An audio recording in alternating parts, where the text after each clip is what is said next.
చేనేత కార్మికుల సమస్యలు పరిష్కరించాలని అసెంబ్లీ సమావేశాలు జరుగుతున్న సందర్భంగా రాష్ట్ర రాజధాని హైదరాబాద్ నగరంలో వందలాది మంది చేనేత కార్మికులు 3 రోజుల పాటు ఇందిరా పార్క్ దగ్గర ధర్నా చేయడం అనేది ఒక యుద్ధం లాంటి కార్యక్రమాన్ని మీరు ప్రకటించారు ప్రభుత్వం మీద. ఈ తరగతుల బీసీ సామాజిక వర్గాలకు సంబంధించినటువంటి వాళ్ళగా ఈ ప్రభుత్వం ఒకవైపు రేవంత్ రెడ్డి గారు కానీ కాంగ్రెస్ ప్రభుత్వం కానీ బీసీల జపం చేస్తున్నారు.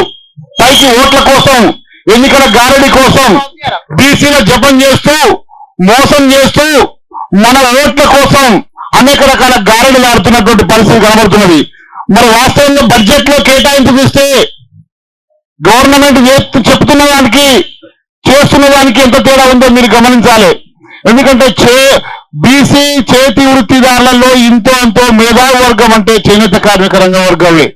మరి మనం చేనేత కార్మికులుగా ఈరోజు తెలంగాణ రాష్ట్రంలో బీసీలకు జరుగుతున్నటువంటి దగ, బడ్జెట్ లో జరిగిన మోసం మనం అందరం కూడా గమనించాలి.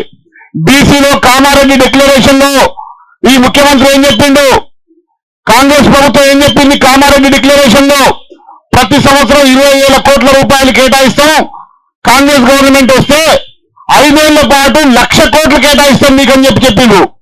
మరి 1,00,000 కోట్లు కాదు కదా, ఎంత దారుణంగా ఉందంటే ఈ సంవత్సరం ఇప్పుడు కేటాయించిన బడ్జెట్ ఎంత కేటాయించారు, కేవలం 11,000 కోట్ల రూపాయలే కేటాయించమని చెప్పి బడ్జెట్ లో ప్రకటించారు.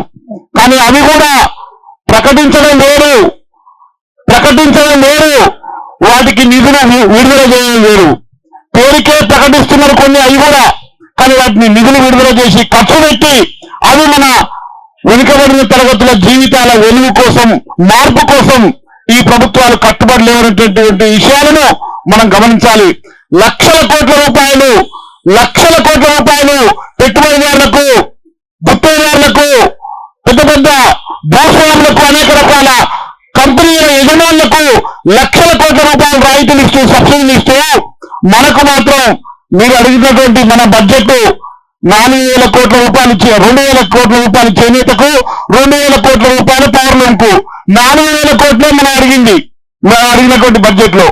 కానీ వాళ్ళు మనకు బిచ్చరేస్తున్నారా?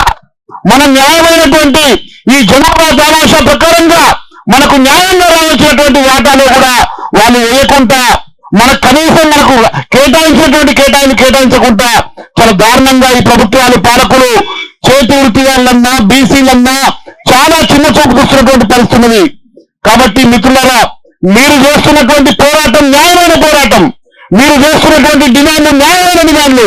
ఈ డిమాండ్ల పరిష్కారం కోసం చాలా చిన్న సమస్యలన్నీ అడుగుతున్నటువంటి ఈ కరపత్రంలో ఉన్నటువంటి మీరు కోరుతున్నటువంటి డిమాండ్లు ఏదో ఇది ప్రభుత్వానికి ఏదో మన వాళ్ళంటే ఆకాశంలో నిచ్చనేసేటువంటి పరిస్థితి కాదు. ప్రభుత్వం చేయలేని డిమాండ్ కూడా కాదు. మనం నిజంగా ఈ ప్రభుత్వం పరిష్కారం చేయదలుచుకుంటే చాలా చిన్న డిమాండ్ ఇవి. ఈరోజు వద్దనుకుంటే మోసీ దగ్గర 1,00,000 కోట్ల రూపాయలతో మహాత్మా గాంధీ విగ్రహం పెడతారంట. మరి ఇప్పుడున్న పరిస్థితుల్లో రాష్ట్రంలో అప్పుడప్పుడు ఒకవైపు ఉంటే ఇంకోవైపు మనకు వృత్తులన్నీ కూడా పునారులు పోయి, వృత్తులు లేక, ఉపాధి లేక, వలసలు పోయి ఆకలితో అలమటిస్తున్నటువంటి పరిస్థితుల్లో చేతి వృత్తిదారులు మన వైపు ఉంటే, ఇంకోవైపు చాలా దుర్మార్గంగా బడ్జెట్ కేటాయింపుల్లో చాలా నిర్లక్ష్యంగా, చాలా అంటే చిన్న చూపుగా ఉన్నటువంటి పరిస్థితుల్లో మనమందరం కూడా చేతి వృత్తిదారులందరం కూడా కళ్ళు గీత కార్మికులం, మత్స్యకారులం, రజక వృత్తిదారులం, క్షౌర వృత్తిదారులం, చేనేత కార్మికులం, సంబంధ గొర్రెల కాకుండా వృత్తిదారులందరం కలిసి ఈ ప్రభుత్వం మీద మనమందరం యుద్ధం ప్రకటించాలి. మనం పెద్ద పోరాటం చేయాలి.